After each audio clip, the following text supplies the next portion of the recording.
Alright, so I'm going to make a video showing you how to do your oil. I just finished doing mine, and I'm going to show you the tools that you need to do it. So, first thing you're going to need a ratchet set of some sort, or borrow a ratchet from a friend. Hi, I'm a friend. So, the size you're going to need is most likely going to be somewhere between a 14 and a 16. This is to take the oil plug off your oil pan so that the oil can drain completely out of your vehicle. Second thing you're going to want is you're going to want something to take your oil filter off with. I like using channel locks. You are not going to need some this big. I am using them because they're the only ones I have right now. I'm borrowing them from my dad. Normally I do, I'm just in the process of moving right now. Third thing you're going to need is you're going to want a funnel of some sorts. This is going to be to help you put oil back in your car without making a mess or hoping for an act of God. Fourth thing you're going to need is some way to collect your oil. I like using an oil pan. That's the easiest way for me to do it.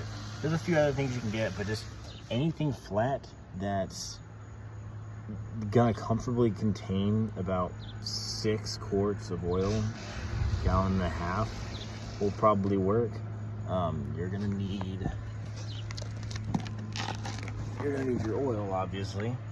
The kind you need, you're gonna be able to find on your oil cap. You're not gonna need this. What you're gonna specifically look for is, the most important thing is gonna be these numbers right here. Mine is SAE 5W30. After that, you might need more specific oil depending on how old your car is, but mine is still fairly new, under 100,000 miles, so this one works pretty well for me. And last thing you're going to need is you're going to need to get an oil filter, a new one. You're going to take the old one off. That's why you need these. But yeah, the way you're going to find that, which one you need, you're going to go into the store, and you are going to, it's going to be either a book, or Walmart has currently updated to a QR code. You're going to enter in your vehicle information. You're going to enter in the year, the make, the model. I think it's going to ask, like mine's a Ford Ranger XLT Sport. You're going to need to know that. You're going to need to know how much, what liter your system is. Mine is a 6.2 quart system, I believe, yeah, so, or 5.9 liter system, so that's kind of the information you're going to need for looking it up. I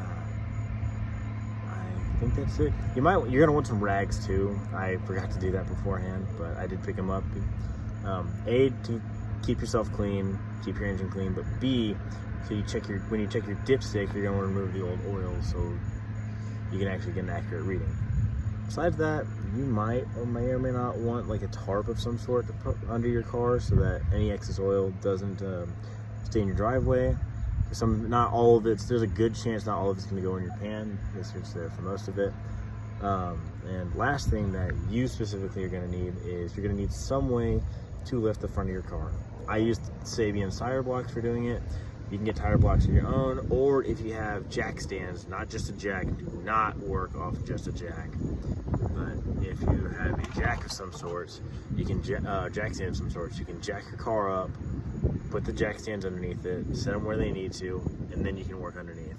I like the tire blocks personally because I can drive up it, brake, put the parking brake on, and I know for sure that it's not going to go anywhere. So that's, yeah. But if you have them, jack stands work too.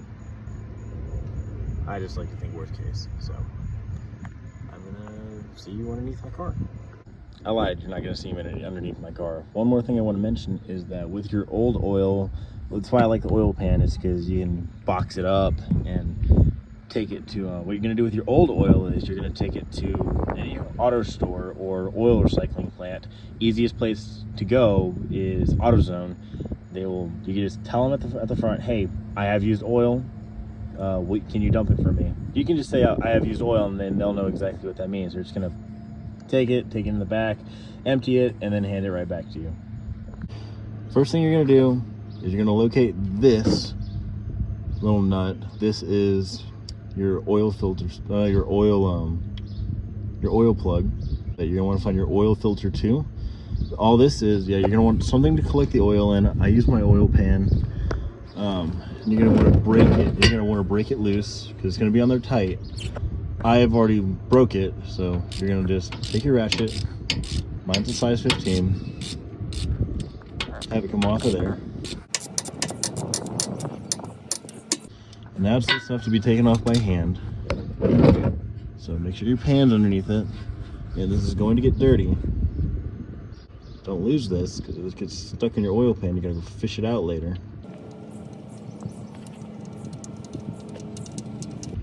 Oil's starting to drip out. There it goes. It's caught in the pan. Anything else is gonna drip from there is gonna drip into the pan. So I'm gonna let that do its thing. So while that's draining down, normally I'd like to do this while it's draining down, but my pan is so far away from my oil filter that I can't catch them both at the same time. But you're gonna find your oil filter. Yours is not gonna be here, but mine is behind my tire here. It's gonna look like that. It might be a different color, but it's gonna be about the same size, same shape.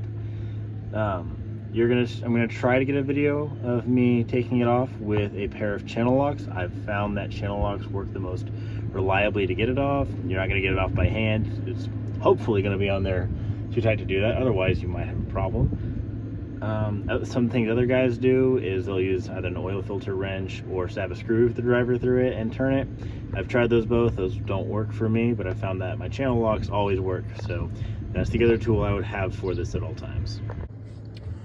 So, I've shown you where the oil filter is, and I've gotten it to a point to where I need to readjust this, as much of it as I can.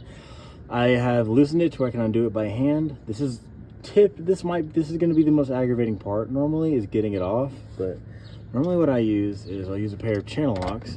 These ones are massive. You most likely don't have to use these. These are the only ones I have available to me right now, and a little bit of torque is nice for the position I'm in. But typically these work best. Other alternatives include a oil filter wrench, which is specific and not normally needed for this, weirdly enough, despite the name. Or one thing a lot of people do, including Sabian, is he will stick a screwdriver through it and then spin it off. Obviously, I don't have the room to do that, so I'm not going to do that. And also, I've just had bad luck with that in the past. But channel locks have always been the best way for me to take it off. When you put it back on, you're just going to need to I'll show you when you get there, but you're just mostly just going to do it hand tight. Maybe give it one or two turn, like a quarter turn with a pair of pliers or channel locks, and should be set. So I have my oil filter here.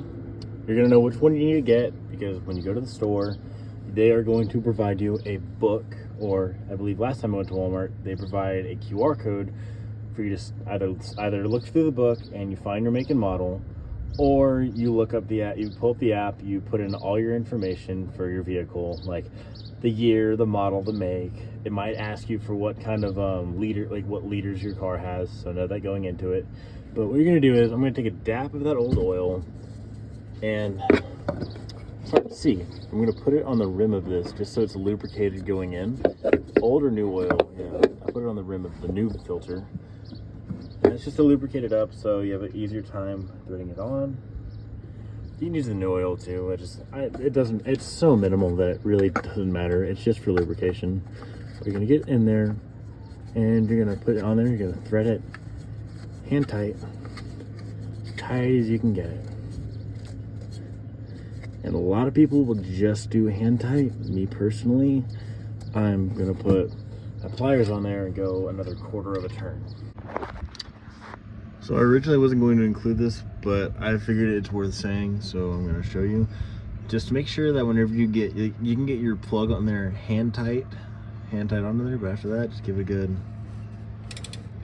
maybe like 2 turns like that, because you want it to be tight. You want it to be snug, but you don't want it to be so snug that you put oogles of pressure next time you change your oil. So with that, I will see you in the engine. All right, so welcome to your engine. There's gonna be 2 things you're gonna look for. The first is your oil cap, which is going to have your oil sign on it. It's gonna tell you what type of oil you need to get. So you're gonna see right here that I got 5W30. This is 5W30. So second thing you need to find, mine's very conveniently next to the oil cap, is your dipstick. Your dipstick tells you 2 things. It tells you like, if you have enough oil in your system, and it tells you the quality of your oil. So anytime you can pull it out, check it, and see how viscous or how dirty your oil is. So take this cap off. Sucks doing one-handed. My hand on the phone. You're gonna put your funnel in there. And I'm gonna prop the phone down here. Take my oil and just slowly pour it in.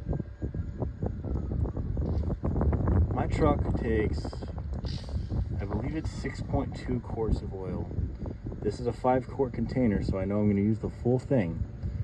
Then after that, I'm going to go in maybe half quart at a time and check my dipstick to make sure that it's as high as it needs to be. So I will see you when this is done. Also, periodically, and by periodically I mean, well, for me right now, because I did my first quart, you're gonna just want to take a look underneath where your oil plug and your oil filter are, just to make sure that there are no leaks, to make sure that everything's on there tight enough. I don't see anything right now, so we're good. I am gonna check again later, but in the meantime, we are gonna get that second quart of oil and check our dipstick. I still need this one. I'm doing. So on the side of your oil container, you're going to see it show you how much oil is left in the container. It starts off at 5 and, well, goes all the way down to 0. But this is quarts, this is liters, so we're going to focus on this side. I'm going to put in half a quart for now. We're going to check quart by quart. It's probably going to get between halfway in here is where it's going to be full at. So you're going to watch me do that now.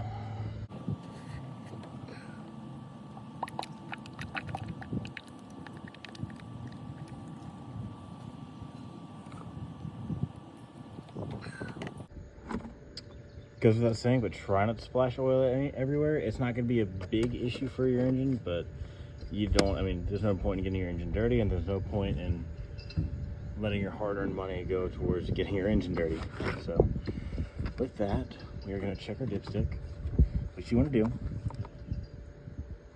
is get it out, get it nice covered in oil, pull it out, clean it once, because it's already got a lot of oil from the previous, from it running, and have residue from before the change. You're gonna put it in there a second time, wiggle it around, pull it out, and take a look at it. So what we can see, if my camera will focus, maybe it will, maybe it won't. So you can see that the rightmost hole does not have oil in it, which means that our change we don't have enough oil in the system yet. So what you're aiming for is to get this hole with oil and this hole without. So I'm gonna clean it. I would feel like checking it one more time, just because I'm trying to multitask with the video. Take a look at it. Actually, we might have enough. If anything, maybe a little more than what we need. But that's okay. So I'm gonna call that good for the time being. My cap back on. Fire my truck up and see how it is. Let some oil run through it, and check my dipstick again afterwards. So while I'm letting oil run through my system, I turn my truck on just to get it flushed through the system.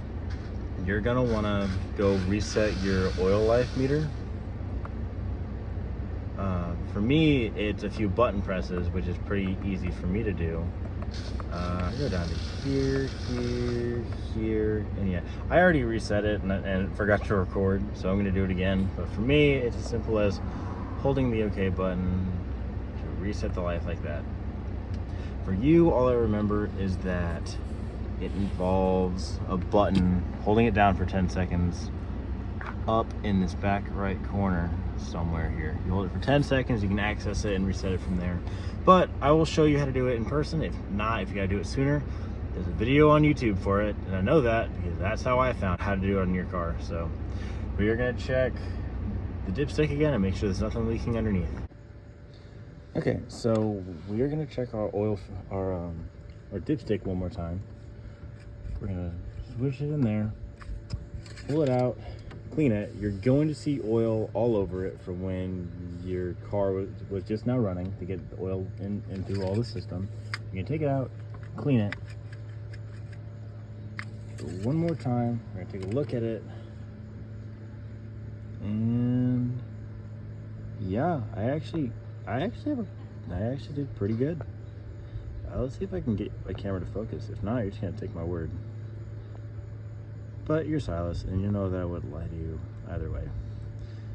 So my oil is this one was empty, but this one's full. So your goal is to have it in between those dots. And this grate right here, you can't see it, but there's a grid right here. It holds oil and tells you how much exactly you have in there. So, but all that matters is that I have enough right now. So that's good. The last thing we're gonna do, take one more look underneath and take a good look to see if we see any more drips, which I do not. So bing, bang, boom, that's your oil change. I will still show you how to do this in person, but yep.